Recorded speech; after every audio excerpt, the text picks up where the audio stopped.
There's a moment most empaths can name exactly. Not a breakdown. Not a fight. Not even a dramatic ending. Just a day, maybe a Tuesday, when something quietly stopped. You were in the middle of a conversation you had had 100 times before. Someone was explaining why they did what they did, and you realized you weren't listening.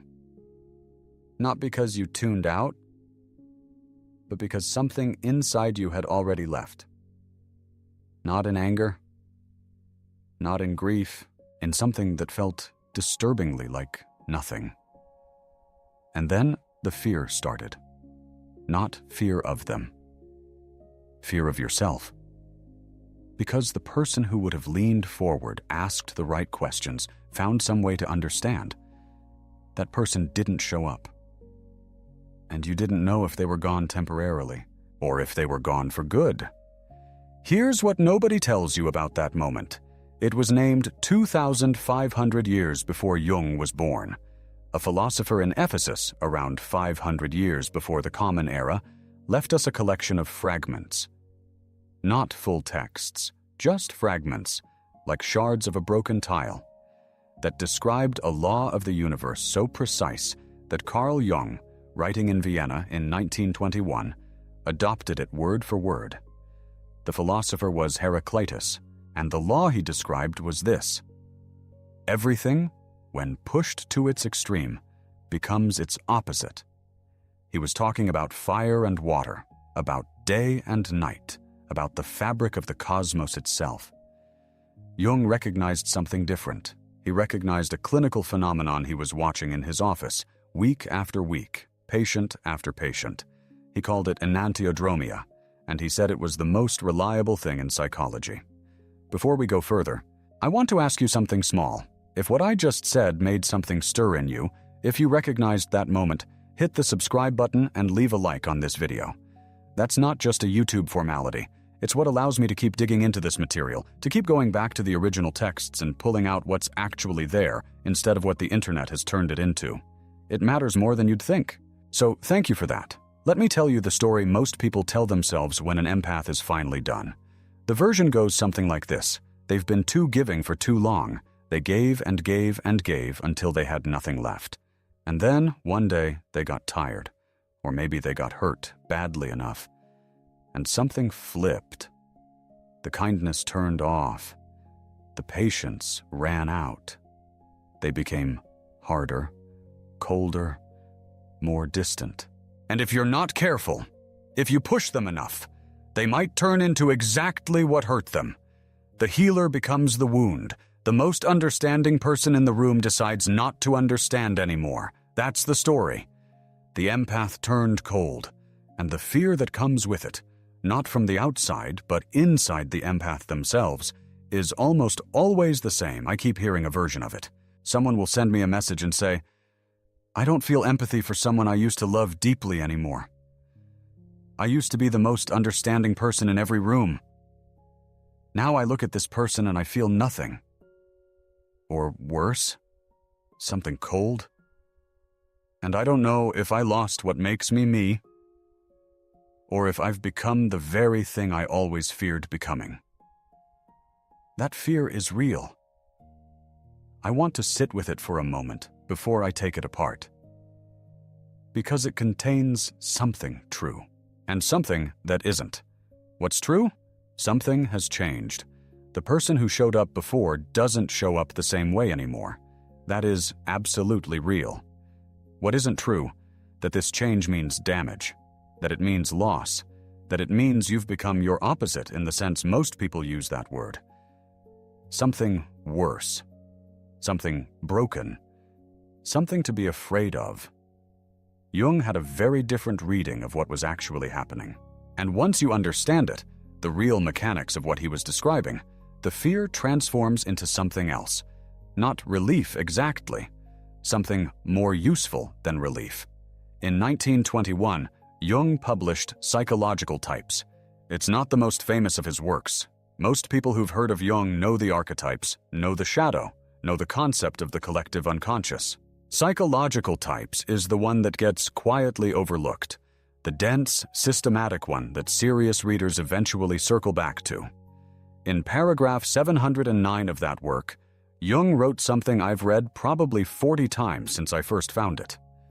I use the term Enantiodromia for the emergence of the unconscious opposite in the course of time.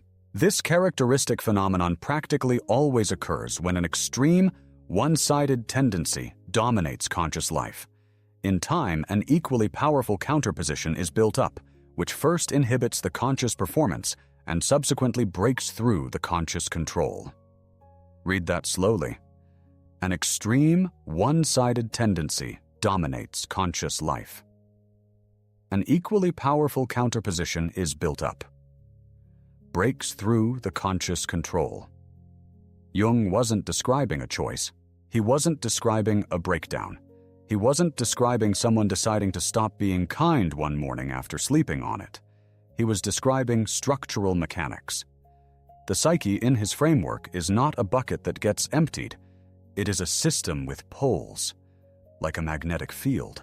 When you force all the energy to one pole for long enough, the other pole doesn't disappear. It doesn't weaken. It builds. Silently. For years, sometimes decades, until it breaks through. An empath.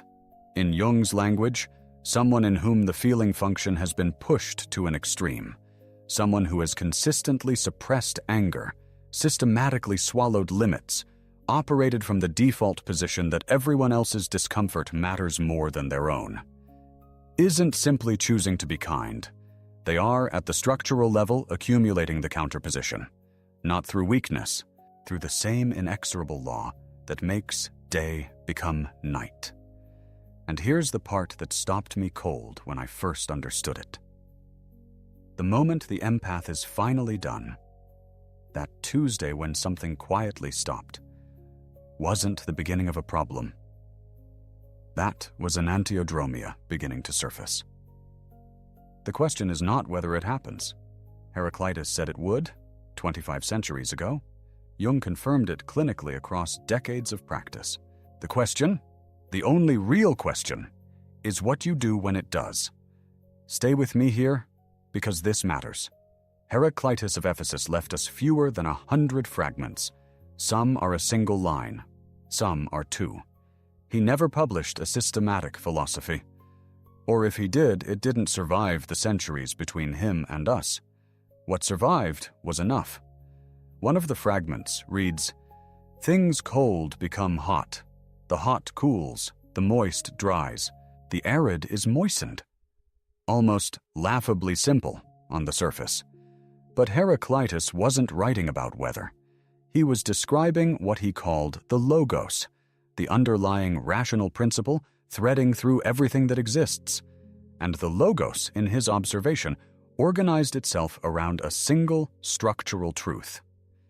Everything in existence moves toward its opposite. Not sometimes, not when conditions are right. Always. Given enough time and enough pressure, the extreme becomes the seed of its own reversal.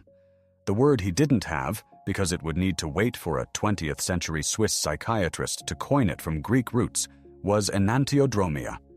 Enantios means opposite. Dromos means running. The running toward the opposite. Jung acknowledged this debt explicitly in psychological types. He didn't claim to have discovered the principle. He borrowed it from Heraclitus, named it, and then spent the next 40 years watching it happen in his consulting room, in people who came to him not knowing the name for what was happening to them. Here is what he observed. The person who had spent years being maximally accommodating didn't snap one day out of nowhere. The counterposition had been building the entire time. Every suppressed anger was a deposit. Every swallowed boundary was a deposit. Every moment of choosing others over the self, not out of genuine generosity, but out of the structural compulsion of an unbalanced system, was a deposit, not into an account of virtue, into an account of counterposition. And accounts, eventually, pay out. Now. In the official story, the one most people tell when the empath finally changes, the payout looks like this. They become the narcissist. The patient one becomes the impatient one. The giver becomes the taker. The person who always understood becomes the one who doesn't understand.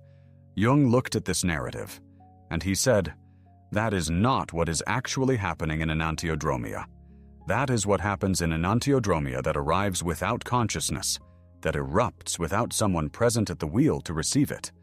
The difference between those two outcomes is the most important thing in this entire video. In the winter of 1912, Carl Jung and Sigmund Freud stopped speaking. If you know the history, the break had been building for years. Freud saw Jung as his intellectual heir, the man who would carry psychoanalysis into the next generation. Jung had spent years operating inside a framework that demanded sexuality be the primary driver of the unconscious.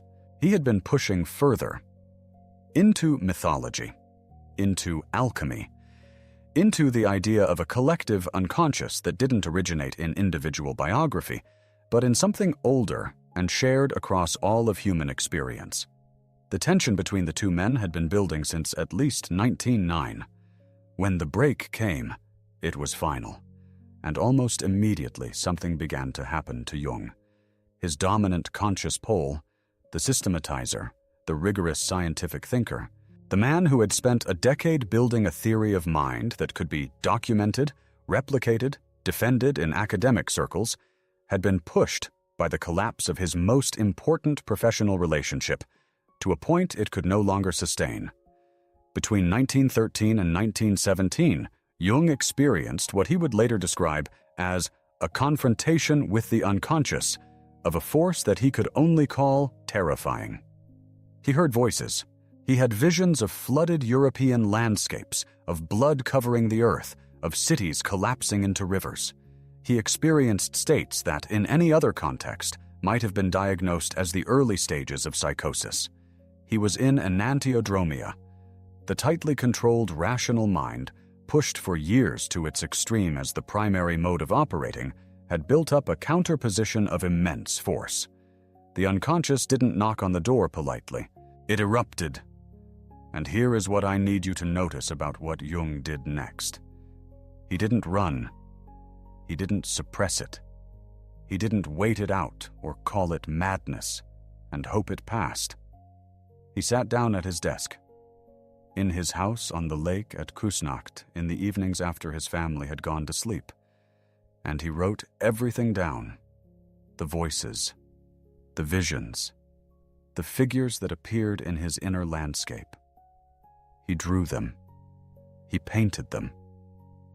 He argued with them out loud. He treated his own unconscious not as an enemy to be subdued, but as a field of investigation, as if the same quality of attention he brought to his patients' inner lives, he could now bring to his own. That process became what we know as the Red Book, and it became, directly, structurally, the theoretical framework for everything he would write afterward, including the concept of individuation, including the integrated shadow, including the self as the reconciliation of all opposites within the individual. Jung survived his Enantiodromia. Not just survived it, it made him the psychologist he became, not by suppressing what was breaking through, not by surrendering to it and being carried wherever it wanted to take him, by doing something much harder, bringing full consciousness to what was erupting, looking at it directly, giving it form instead of letting it run him. Here's where I'm going with this. The empath who is finally done is standing at exactly this threshold. The Enantiodromia has started. Not because of a decision, not because of a bad day or a final straw, though those things may have been the occasion for it. Because of Heraclitus. Because of the accumulation. Because the psyche is a system, not a mood. The question, the only real choice remaining, is whether the person at the threshold turns and faces what's breaking through, or whether they let it arrive unexamined and run them. Jung turned and faced it. That's what made the difference. Robert A. Johnson worked directly with Jung. He trained under him, and he spent the next 50 years expanding his work in a series of books that, without the academic overhead, often reached what Jung was pointing to more clearly than Jung's own dense technical prose. In a book called Owning Your Own Shadow, published in 1991, Johnson wrote something that I keep returning to years after I first read it. He wrote, "The shadow is not a problem to be solved or an enemy to be conquered, but a fertile soil for the most human aspects of life." Let me sit with that for a moment because it is deceptively simple.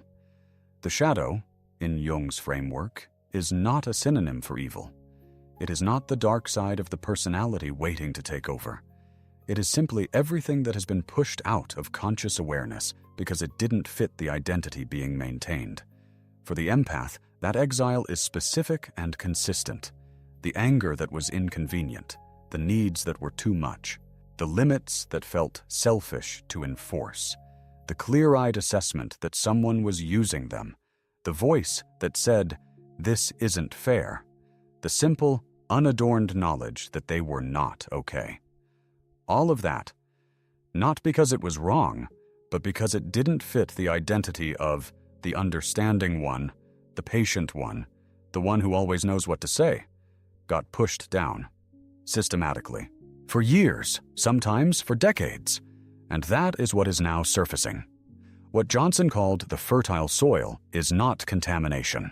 It is the other half of the self, the part that knows how to say no, the part that recognizes when it's being used, the part that has genuine limits, the part that can be, for the first time, actually present with its own needs without immediately translating them into someone else's problem to be managed.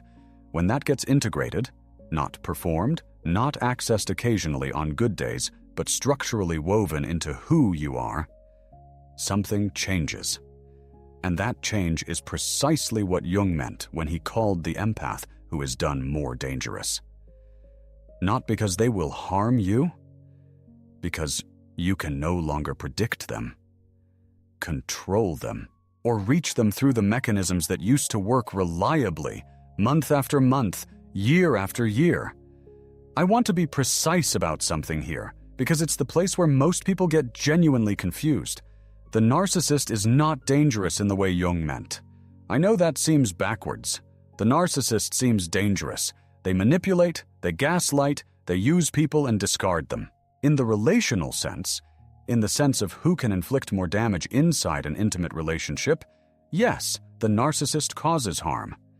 But in Jung's sense of dangerous, in the structural sense, the narcissist has never integrated their shadow. They operate from it blindly. Their darkness runs them. They have no more access to their own unconscious motivations than a tide has access to the moon that moves it. They require constant admiration because the self-structure is hollow underneath the performance. They require someone to mirror them, someone to control, someone to triangulate, because without those external props, the architecture of the self collapses inward. This is not power. This is dependency wearing the costume of power. In 2021, a team of researchers led by Nadja Haim and Franca Kabowski published a study in the journal Personality and Individual Differences, examining what they called dark empaths, individuals who score high on empathic capacity and also high on what are typically considered dark personality traits: the capacity for self-assertion, for coldness under pressure, for recognizing and declining to absorb someone else's manipulation. The finding was not what most people would predict. Dark empaths, people who carry both the depth of empathic feeling and the shadow integrated, showed significantly higher well-being and more pro-social functioning than pure dark triad individuals. Not slightly higher. Significantly? The reason is structural. The narcissist has the dark capacity without the self-awareness. The behavior is unconscious, reflexive, driven by an architecture that demands it without the person's awareness or participation. The dark empath, the person Jung is pointing to, has both the empathic capacity and the integrated shadow, and the self-awareness creates something the narcissist structurally cannot possess: choice. The narcissist cannot choose not to manipulate when threatened. The behavior is automatic. The person with integrated shadow can feel the dark impulse arise, can observe it from the inside, can choose whether to act on it, can recognize their own capacity for coldness without being ruled by it. That is the structural difference. The narcissist is dangerous in the way a live wire is dangerous, unpredictable because there is no consciousness mediating the current. The integrated empath is precise in the way a surgeon is precise. They know where to cut, and they choose not to, or they choose carefully from a position of full awareness. That distinction is not semantic. It is the entire thing. So what does dangerous actually mean in the way Jung was using it? Let me give you the definition that matters. An empath who has operated for years from one-sided feeling, maximum receptivity, minimum self-assertion, has been vulnerable to a very specific set of moves. Guilt. You're the caring one. If you really cared, you would. Obligation. After everything I've done for you. Comparison. Anyone else would just understand. Triangulation. Even this other person agrees with me. These moves all work through the same lever. They reach into the empath's feeling function, the genuine, developed, real capacity for care, and pull. The lever works reliably because the automatic response is consistent. Pull the guilt lever, get the guilt response.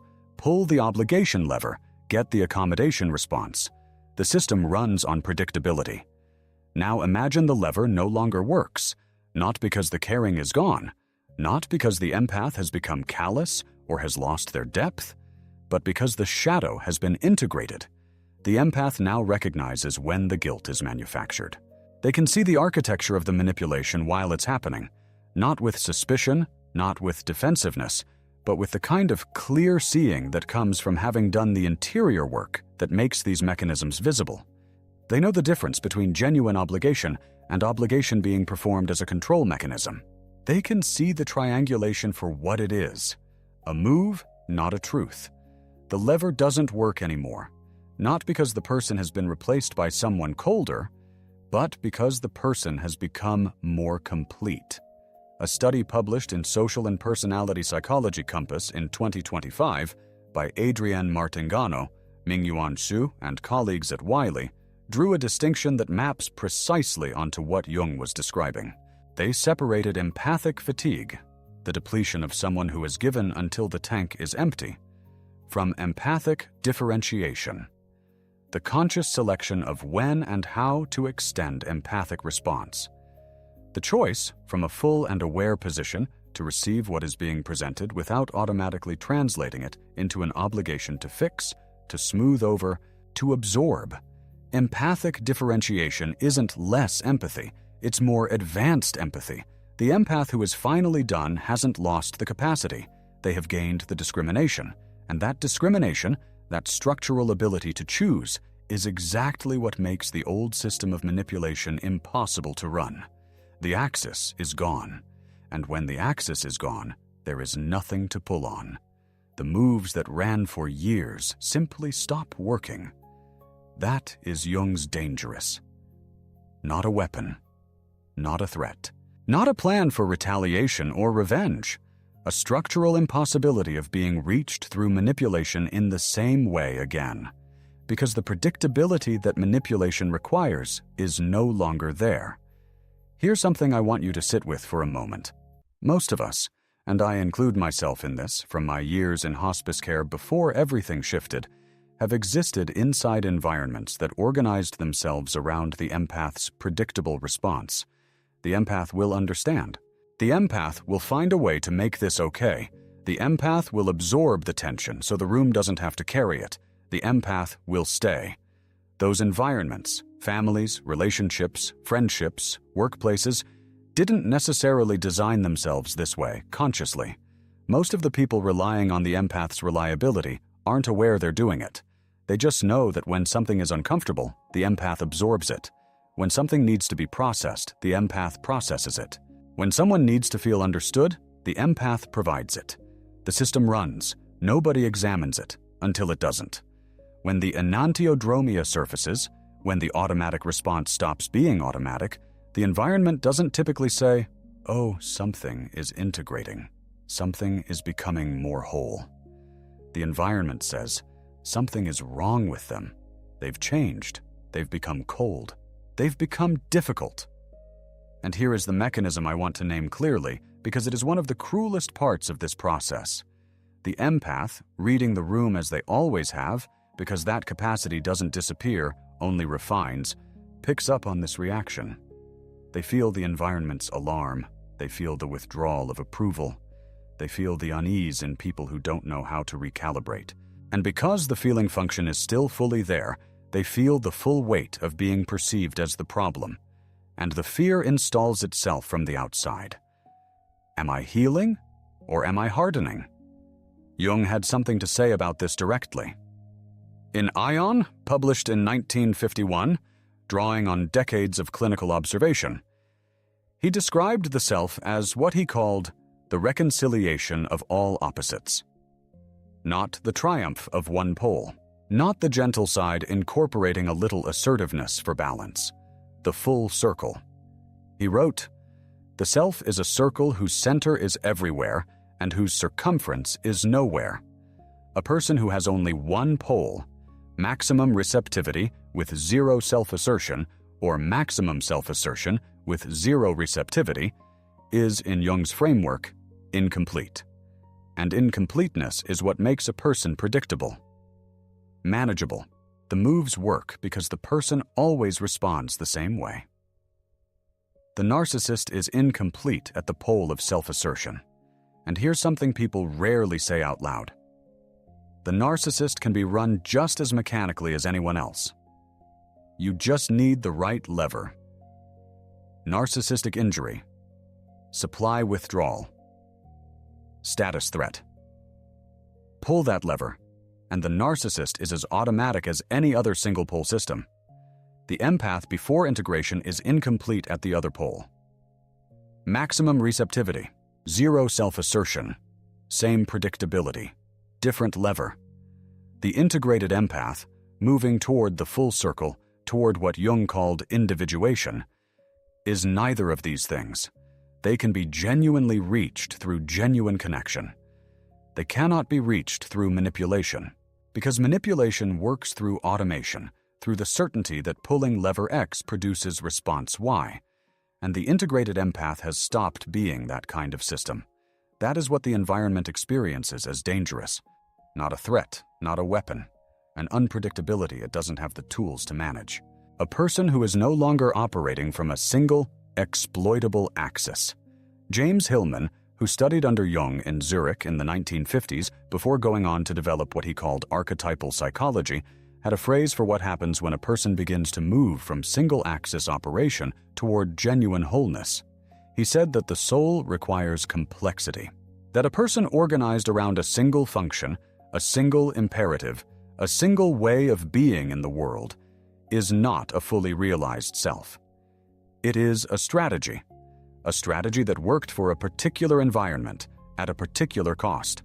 The empath strategy was care without limits. It worked. It made certain things possible, and it accumulated a counterposition that now needs to be integrated rather than denied. What Hillman was pointing to, and what Jung documented clinically, is that the movement toward complexity, toward the full circle, is not a loss of the original function. The empath who integrates the shadow doesn't stop caring. The caring becomes more precise, more chosen, more genuine, in a strange way, because it's no longer compulsive. Let me tell you what I've come to think this actually looks like. Not in theory. On a Tuesday afternoon, in a real conversation. You're with someone. They're pushing on something. Maybe they're explaining. Maybe they're escalating. In the old version, there would be a cascade.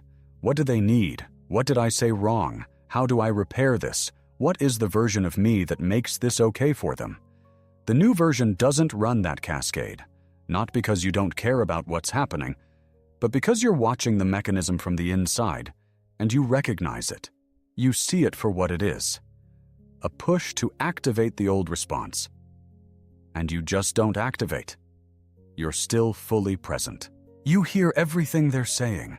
You understand it, perhaps with more clarity than you've ever had, because the empathic capacity hasn't disappeared.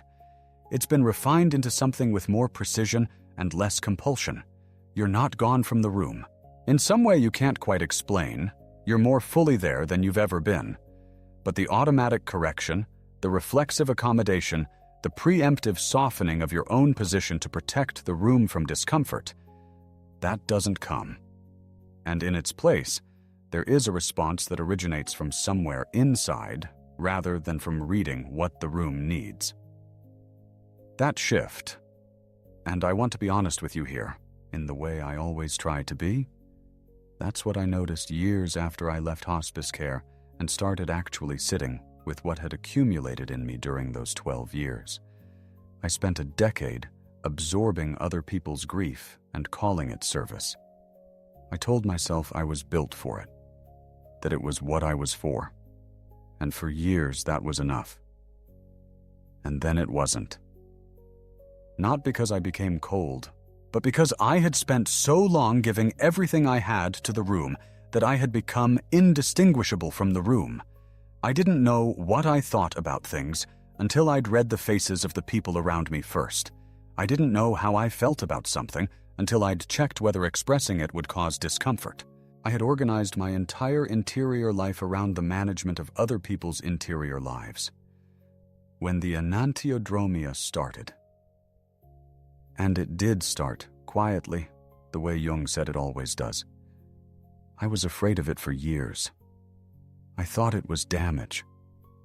I thought I was becoming someone I didn't want to be.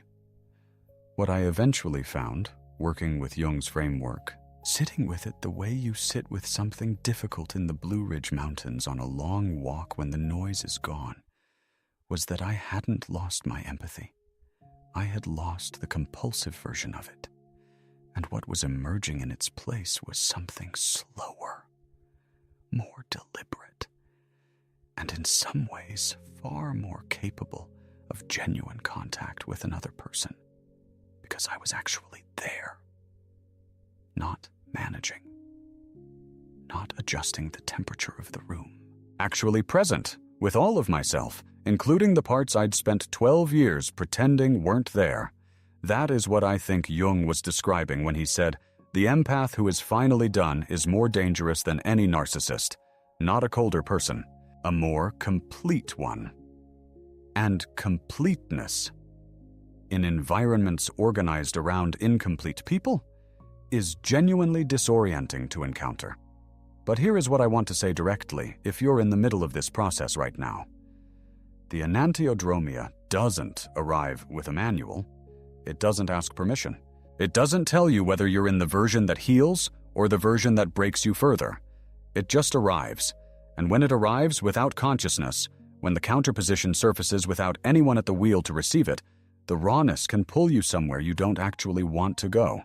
The anger that has been suppressed for years, surfacing without integration, doesn't know the difference between protecting you and burning down everything in reach. The coldness that erupts without examination feels, from the inside, indistinguishable from strength.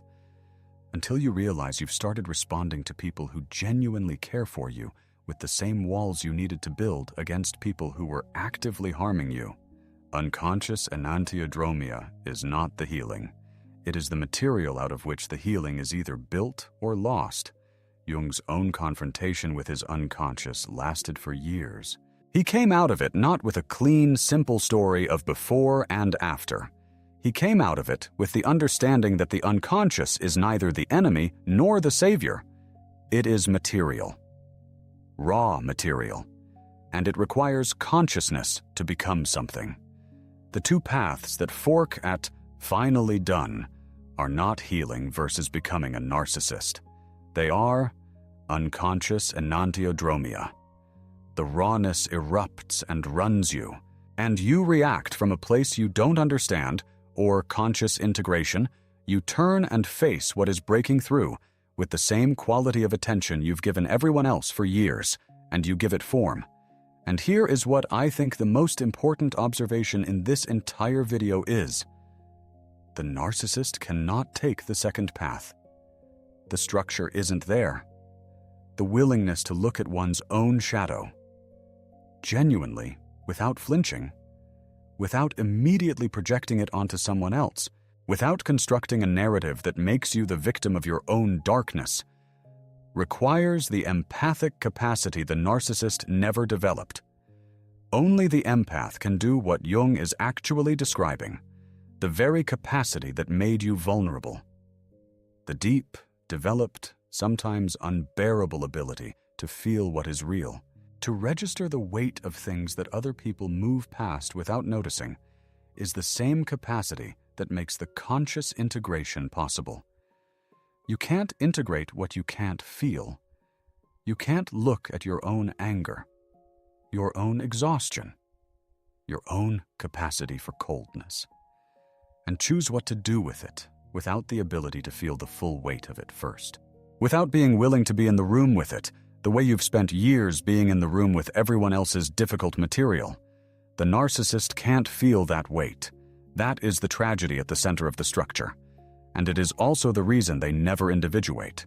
The individuation Jung described, the long, non-linear, sometimes terrifying process of becoming more fully oneself, requires exactly the capacity the narcissist is organized to avoid. The empath can do it, not despite the sensitivity. Because of it, that is worth sitting with for longer than feels comfortable. I want to take a moment here, before the last piece. If this video has given you something, a framework for something you've been carrying without being able to name it, a way of understanding the change you've been feeling in yourself without immediately fearing it, I want to ask you to consider leaving a super thanks below. Not as a donation. I want to be clear about what I think it means. This material takes time. Going back to Jung's original texts, to paragraph 709 of Psychological Types, to what he was working through when he wrote about the self in Ion, tracing the line from Heraclitus in 500 BCE to a peer-reviewed study in Wiley in 2025, finding the thread that connects all of it to the specific fear that someone sends me in a message at 11 at night. That's not something I can do quickly or automatically. The super thanks is what allows me to keep this kind of investigation alive. Not the popular version of Jung. Not the version that ends with, "And that means you deserve better," and leaves you with a feeling that evaporates by morning. The version that gives you a framework you can use for the rest of your life, not just until the algorithm finds you something else to watch. If this found you at the right moment, you're not just a viewer. You're someone who made it possible for me to keep digging. Let me close with the thing that took me the longest to actually accept. The moment you are finally done.